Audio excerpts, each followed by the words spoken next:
Creative কম্পিউটারের পক্ষ থেকে শুভেচ্ছা। প্রিয় শিক্ষার্থী, যারা ফটোশপ নিয়ে কাজ করেন তাদের জন্য আজকের এই টিউটোরিয়ালটি খুবই গুরুত্বপূর্ণ। তো আজকে এই টিউটোরিয়ালে আমি আপনাদের দেখাবো কিভাবে ফটোশপের যে টুলবারটি রয়েছে, আমি যদি আপনাদের একটু প্র্যাকটিক্যালি দেখাই। লক্ষ্য করুন, আমি বর্তমানে ফটোশপের যে টুলবারটি আপনারা দেখতে পাচ্ছেন, এই টুলবারের যতগুলো টুল আছে সেই সবগুলো টুলস কিন্তু আমাদের কাজে লাগে না। তো আমি আজকে দেখাবো যে কিভাবে অপ্রয়োজনীয় যে টুলগুলো আমাদের এখানে আমরা কোনো কাজে ব্যবহার করি না, অপ্রয়োজনীয় হিসেবে থাকে, সেগুলো কিভাবে আমরা এখান থেকে আমি উঠিয়ে দিব। যেমন লক্ষ্য করুন, এখানে মুভ টুল রয়েছে। তো মুভ টুল কিন্তু আমাদের কাজে লাগে, তাই আমি এটি রাখতে চাই, কিন্তু আর্টবোর্ড সেটি কিন্তু আমাদের এখানে বর্তমানে তেমন কোনো কাজে লাগতেছে না। তাই আমি আপনাদের দেখাবো এটি কিভাবে আপনি এখান থেকে রিমুভ করবেন, অর্থাৎ এটি উঠিয়ে দিবেন। ঠিক একই নিয়মে লক্ষ্য করুন, এখানে আমি যদি এই টুলটিতে ক্লিক করলাম, এখানে লক্ষ্য করুন রেক্ট্যাঙ্গুলার মার্কিং টুল, সেটি কাজে লাগবে। ইলিপ্টিক্যাল মার্কিং টুল, সেটিও আমাদের কাজে লাগে, কিন্তু এর নিচের দুইটা টুল কিন্তু আমাদের তেমন কাজে লাগে না, তাই আমরা এই দুইটা টুল উঠিয়ে দিব। তো প্রিয় শিক্ষার্থী, তো কিভাবে এই কাজটি করতে হয় চলুন দেখি। তো প্রথমে যে কাজটি করবেন সেটি হলো, একটি কথা বলা প্রয়োজন, আপনি এই সুবিধাটি শুধু পাবেন ফটোশপ 2018 এবং এর পরবর্তী যে ভার্সনগুলো রয়েছে ফটোশপের, সেই ভার্সনগুলোতে আপনারা এই সুবিধাটি পাবেন। খেয়াল করুন প্রিয় শিক্ষার্থী, আমি বর্তমানে ফটোশপ 2018 ভার্সনটি রয়েছে, সেখানে এই ভার্সনটি বর্তমানে আমার মনিটরের পর্দায় অ্যাক্টিভ অবস্থায় রয়েছে।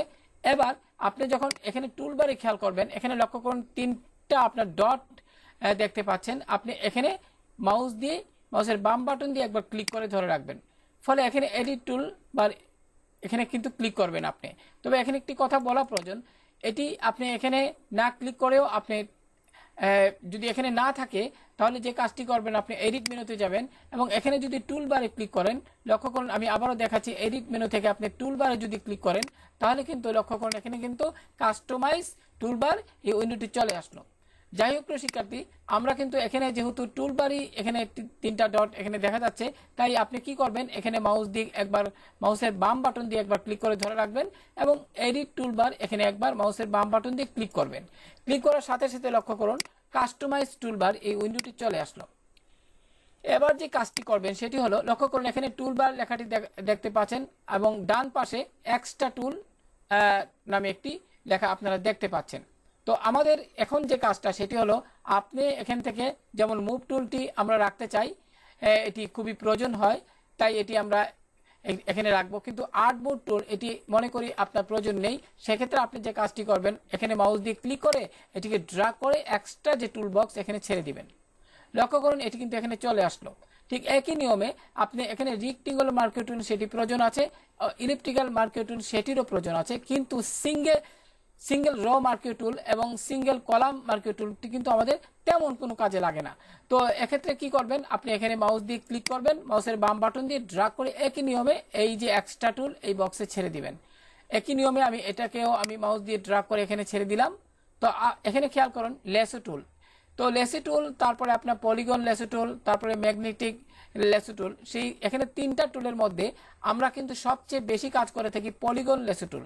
সেক্ষেত্রে আমরা এখানে লেসি টুলটি রাখবো, পলিগন লেসি টুলটি সেটিও এটি তো রাখবোই, কিন্তু ম্যাগনেটিক লেসি টুল সেটি তেমন প্রয়োজন পড়ে না, তাই আমি এটিকে মাউস দিয়ে ক্লিক করে ড্র্যাগ করে এক্সট্রা টুল বক্সে ছেড়ে দিলাম। একই নিয়মে কুইক সিলেকশন টুল সেটি প্রয়োজন আছে, ম্যাজিক ওয়ান টুল সেটিও আমাদের কাজে লাগে। আমি যদি একটু এখানে স্লাইডার ধরে নিচের দিকে আসি, আপনারা দেখতে পাচ্ছেন এখানে কুইক সিলেকশন টুল সেটি প্রয়োজন আছে, ম্যাজিক ওয়ান টুল সেটিও প্রয়োজন আছে। এখানে ক্রপ টুল, এখানে লক্ষ্য করুন এখানে কিন্তু স্লাইস টুল এবং স্লাইস সিলেক্ট টুল এই দুটি কিন্তু প্রয়োজন নেই, তাই আমি এখানে ক্লিক করে এটিকে এক্সট্রা টুলে ছেড়ে দিচ্ছি। লক্ষ্য করুন একই নিয়মে আপনি কিন্তু এখানে যেগুলো অপ্রয়োজনীয় সেগুলো আপনি এক্সট্রা যে টুলস এই বক্সে ছেড়ে দিবেন মাউস দিয়ে ড্র্যাগ করে। এখানে আইড্রপার টুলটি আমাদের প্রয়োজন, কিন্তু 3D ম্যাটেরিয়াল আইড্রপার টুল সেটি আমাদের প্রয়োজন নেই, তাই আমি এটিকে ড্র্যাগ করে এখানে ছেড়ে দিচ্ছি। অনুরূপভাবে আপনার কালার সিম্পলার টুল সেটিও তেমন প্রয়োজন নেই, আমি এখানে ছেড়ে দিচ্ছি। রুলার, এটি আপনার তেমন কোনো প্রয়োজন নেই, আমি এখানে ছেড়ে দিচ্ছি। তারপরে আপনার এখানে কাউন্ট টুল, এগুলো তেমন প্রয়োজন পড়ে না, যদি আপনার প্রয়োজন পড়ে তাহলে আপনি এইগুলো ইউজ করবেন। তবে এখানে একটি কথা বলা প্রয়োজন, মনে করেন আপনি ভুলবশত এখানে খেয়াল করুন, আমি যদি আপনাদের একটু বিষয়টি দেখাই, যেমন আপনি এখানে আর্টবোর্ড সেটি আপনার আপনি এখন ভুলবশত হয়তো এখানে এখানে এক্সট্রা টুলে আপনি এনেছেন, কিন্তু আপনি পরক্ষণে মনে করলেন যে এটি আপনার প্রয়োজন, তাহলে কি করবেন? আপনি এখানে মাউস দিয়ে ক্লিক করে এখান থেকে ড্র্যাগ করে আবার পুনরায় যেখান থেকে আপনি এটি সরিয়েছেন সেখানে ছেড়ে দিবেন। যেমন আমি এখানে পুনরায় এটি আনলাম। তো যাই হোক, আমি এখানে প্রক্রিয়াটি দেখালাম। আমি এখানে আর্টবোর্ডটি রাখবো না, তাই এটি ড্র্যাগ করে পুনরায় আগের জায়গায় অর্থাৎ এক্সট্রা টুলে ছেড়ে দিলাম। তো আশা করি প্রিয় শিক্ষার্থী বিষয়টি বুঝতে পেরেছেন। এভাবে এই নিয়ম অনুসরণ করে কিন্তু আপনি আপনার যে এখানে টুলবার রয়েছে এখান থেকে অপ্রয়োজনীয় যেগুলো সেগুলো কিন্তু আপনি ড্র্যাগ করে যে এক্সট্রা টুল সেখানে ছেড়ে দিবেন।